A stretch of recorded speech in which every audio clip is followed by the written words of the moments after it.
चलिए दोस्तों, आज हम बात करेंगे इंडस्ट्री के पॉइंट ऑफ व्यू से एक्सीडेंट इन्वेस्टिगेशन। राइट, यहाँ पे मैं आपसे वो मेथड बात करने जा रहा हूँ एक्सीडेंट इन्वेस्टिगेशन के ऊपर, जो बहुत इंपॉर्टेंट है। ठीक है, तो सबसे पहले आपको अपने सीवी में भी ऐड करना है कि एक्सीडेंट इन्वेस्टिगेशन कैसे किया जाता है। ठीक है, तो उसमें हम सारे मैसेज, सारे वो मेथड समझेंगे, प्रोसेस क्या होता है, रूट कॉज कैसे आइडेंटिफाई किया जाता है, सब कुछ यहाँ पे सीखेंगे। तो एक्सीडेंट इन्वेस्टिगेशन के लिए आपको समझना है कि एक प्रोसेस है। अब ये कौन सा प्रोसेस है, यहाँ पे बात करते हैं कि आपको सिर्फ और सिर्फ एक बात इंश्योर करना है, क्या? Root cause. जो एक्सीडेंट हुआ आपके वर्क साइट पे, उस एक्सीडेंट का कारण क्या है, किस वजह से हुआ, क्या रीजन था, आपको यहाँ पे रूट कॉज, जिसको हम बोलते हैं वाई वाई एनालिसिस। ठीक है, तो वाई वाई एनालिसिस जब करते हो तो आपको सारी की सारी आइडेंटिफिकेशन मिलती है। और उसके बाद एक बात और मैं बात करूंगा यहाँ पे, कि जब आप एनालिसिस करोगे तो आपको कई सारे स्टेप फॉलो करना पड़ता है। जैसे कि एक्सीडेंट इन्वेस्टिगेशन के दौरान आप उस एरिया में जाते हो और रूट कॉज को फाइंड आउट करोगे, नंबर वन।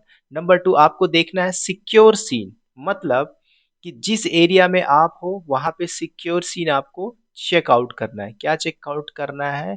कि भाई, आपका जो काम हो रहा है, जो आप इंडस्ट्री में कर रहे हो, स्टेप आपने देखना है कि जो एक्सीडेंट इन्वेस्टिगेशन है वो सिक्योर वे में आपको आइडेंटिफाई करना है।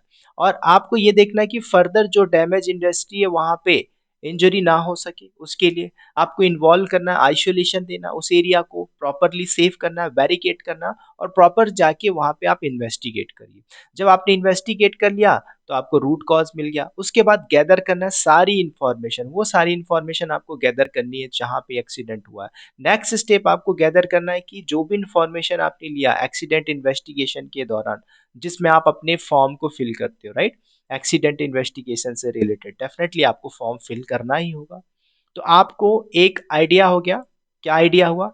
कि मुझे यहाँ पे एक्सीडेंट के दौरान सारी की सारी वो इंफॉर्मेशन, फोटोज हो गए, वीडियोस आपने बना लिया, क्लिक किया, और उसके चारों एंगल से आपने गैदर किया इंफॉर्मेशन की रीजन क्या था। मान के चलो एक ऊपर से कोई चैन ब्लॉक ही गिर गया, तो चैन ब्लॉक स्वाभाविक सी बात है कहीं पे बंधा होगा, तो मोनोरेल बीम पे होगा, तो आपने जाके देखा होगा, तो देखा होगा कि उसमें बंदे ने वायर रोप का ना यूज करके रस्सी को बांधा था तो टूट गया। ऐसा हो सकता है वायर रोप को बांधा लेकिन क्लैंप नहीं लगाया, क्लैंप लगाया तो लेकिन एक ही लगाया। ठीक है, तो वो भी सारे रूट कॉज मिलते हैं।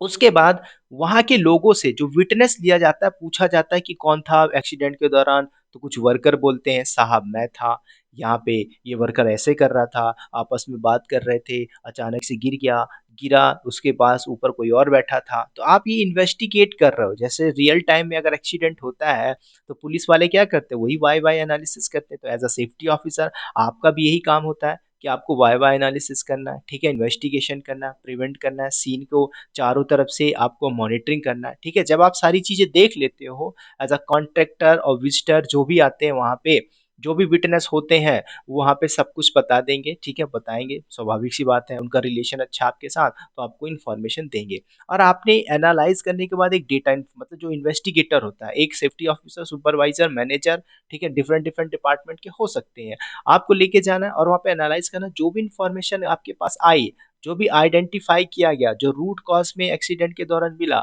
उसमें क्या क्या चीजें इन्वॉल्व थी। ठीक है, तो उस एरिया के सारे वो इक्विपमेंट्स फेल हो सकते थे, मतलब कोई भी, जैसे मैंने चैन ब्लॉक की बात की, तो चैन ब्लॉक से रिलेटेड जो भी चीजें थी, जो भी प्रोसीजरल था, स्टैंडर्ड ऑपरेटिंग प्रोसीजर था, फॉलो किया कि नहीं किया, इंसान की गलती थी, क्या फैक्टर था। ठीक है, और ऑलरेडी हमने सेफ्टी में सीखा था कि बर्ड थ्योरी क्या बोलता है, गेज थ्योरी, मतलब अलग अलग थ्योरी है कि भाई 99% इंसान की गलती होती है, 1% मैकेनिकल फेलर की वजह से होता है। अगर ऐसा कुछ है तो आपके रूट है ना, ऐसे आप नहीं बोल सकते कि हाँ इस वर्कर ने किया एक्सीडेंट। जब तक आप वाई वाई एनालिसिस नहीं करोगे तो आपको रूट कॉज नहीं मिलेगा। जब रूट कॉज मिलेगा वाई वाई एनालिसिस के बाद, तभी आप बोल सकते हैं इस वजह से हुआ एक्सीडेंट। ठीक है, ऐसे ही बात करते हैं, जैसे डेवलप किया आपने करेक्टिव एक्शन की, वो एक्सीडेंट हो गया और उस एक्सीडेंट के दौरान दोबारा से रिपीट ना हो एक्सीडेंट, तो आप क्या करोगे, करेक्टिव एक्शन, प्रिवेंटिव एक्शन लोगे, right. This is very important. तो करेक्टिव और प्रिवेंटिव एक्शन लेने के लिए आपने क्या किया, रूट कॉज फाइंड आउट किया, तो रूट कॉज में मिल गया एक्सीडेंट, इस वजह से हुआ था। और इन्वेस्टिगेटर था, safety officer, safety manager, department head, उन्होंने करेक्टिव एक्शन क्या लिया। उसी तरह की जो भी एक्सीडेंट दोबारा ना हो इन फ्यूचर, तो आपने क्या लिया, उसके अगेंस्ट एक फॉर्म बनाया और उसको आपने प्रिवेंट किया, ट्रेनिंग प्रोवाइड की, सारा कुछ आपको रखना पड़ता है। आपने इनॉग्रेशन किया, ट्रेनिंग प्रोवाइड किया भाई कि ये जो गलती हुई थी वर्कर की गलती से हुआ था, मशीन गलती नहीं करती, इंसान गलती किया था, आपने अगले दिन ट्रेनिंग में बता दिया, ठीक है।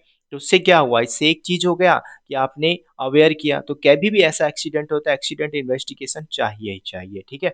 तो उसके बाद इम्प्लीमेंट किया आपने करेक्टिव एक्शन, क्या किया, फाइनली जो भी आपका करेक्टिव एक्शन होता है, तो उस करेक्टिव एक्शन में आपको डेवलप करना है, इम्प्लीमेंट करना है इफेक्टिवनेस, मतलब जो भी एक्शन आपने लिया है, मॉनिटरिंग की है, तो वहाँ पे आपको सारा कुछ एज अ मीटिंग और एज अ डिपार्टमेंट हेड और एज अ सेफ्टी ऑफिसर आपको सारी चीज़ें वहाँ पे इंश्योर करनी पड़ती है, ठीक है। और क्या करना, कंडक्ट करना एक्सीडेंट इन्वेस्टिगेशन। जब भी आपकी इंडस्ट्री में होता है एक्सीडेंट, तो आप थॉरली उसका इन्वेस्टिगेशन करो, पुरानी रिपोर्ट को देखिए, ठीक है, उसमें क्या एक्शन ले सकते थे, आपको एक्शन लेना है, पेनाल्टी इम्पोज करना है, पेनाल्टी इम्पोज कर दो। ये सारी चीज़ें कंपनी के अंदर बहुत ही ज़्यादा लीगल होती है जब आपकी इंडस्ट्री के अंदर एक्सीडेंट होता है, ठीक है। तो ये सारे सिनेरियो थे जो आपको पता होना चाहिए। तो एक्सीडेंट इन्वेस्टिगेशन का हम मेथड पे बात करेंगे डीपली लेवल पे। मैं फॉर्म ओपन करूँगा और फॉर्म पे बात करेंगे, तो वो आपके लिए बहुत ज़्यादा हेल्पफुल होगा, ठीक है। तो उम्मीद करता हूँ दोस्तों बात आपको समझ में आई होगी एक्सीडेंट इन्वेस्टिगेशन। और इस वीडियो में इतना ही, फिर मिलते हैं अगले वीडियो में, तब तक के लिए bye bye, take care and wish you all the best.